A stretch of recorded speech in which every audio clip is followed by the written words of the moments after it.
if I could ask you all maybe just to introduce yourselves and tell us a bit about your business in a couple of sentences. Tom? It's ladies first, is it? Or do you want me to go? On you go. Okay. Hi, my name's Tom Duncan. I did start a film production company in 2010 with the help of SIE. We mostly produce creative editorial video content for businesses and broadcasters.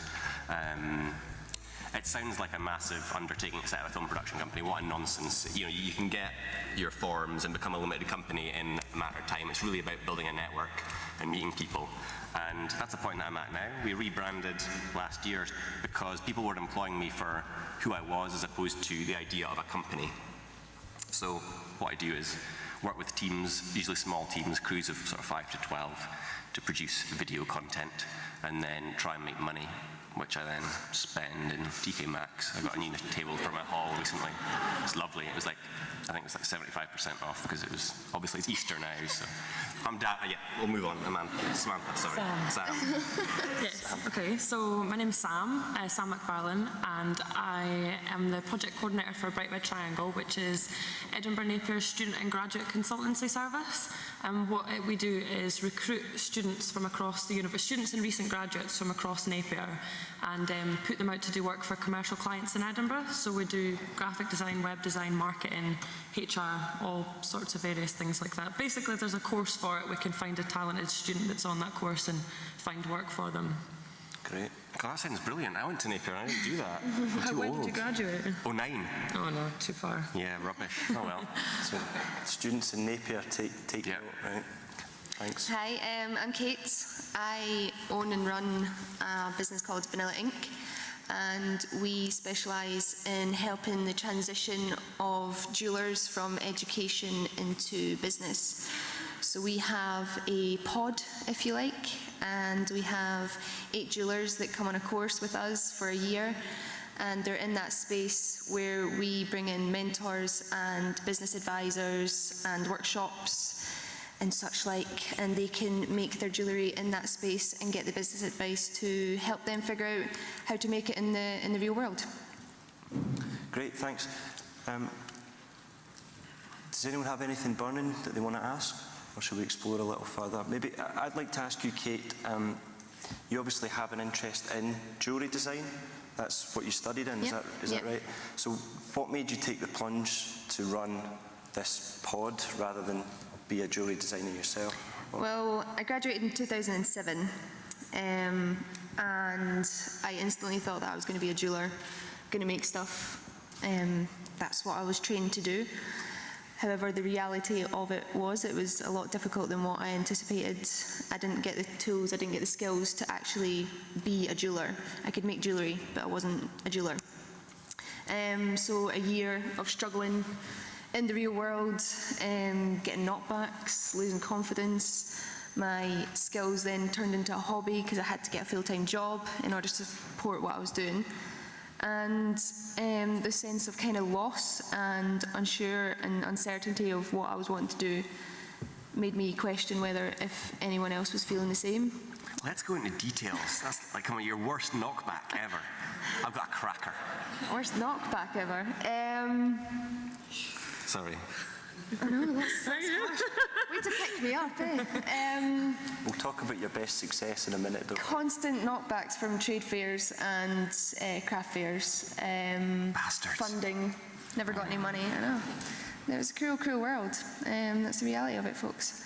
Sorry.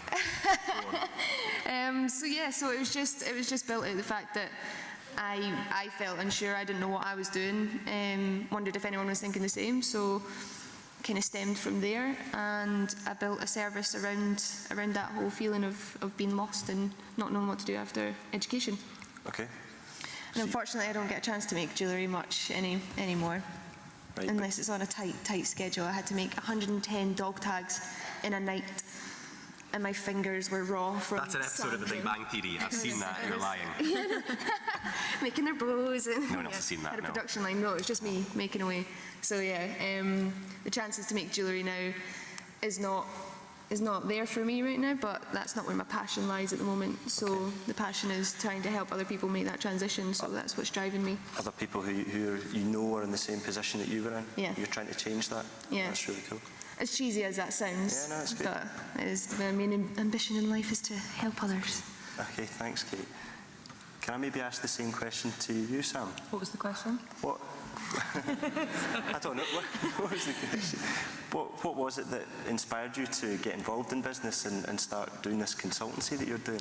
Well, I guess with Bright Red Triangle, the whole point in the project is to improve graduate employability. I think lots of people have said today that how difficult it is to get jobs, and I know when the speakers on the video earlier on was talking about applying for that first job and getting that experience, and that's something that we do. We help bridge the gap between people's education and their experience. Okay. Because more often than not, the students and graduates that I work with, they're so talented, they're so good at what they do, even if they're only in second or third year.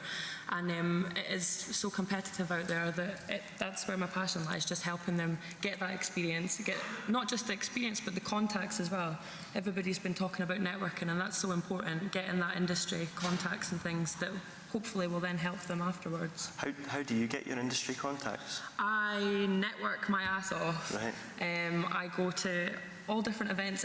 Edinburgh is actually great for entrepreneurship and networking events. There's so many different things on all of the time, and I love going out and meeting people. So yeah, that's what I do all of the time. Okay, big plug for networking there. Yeah, definitely. How about you, Tom? Why?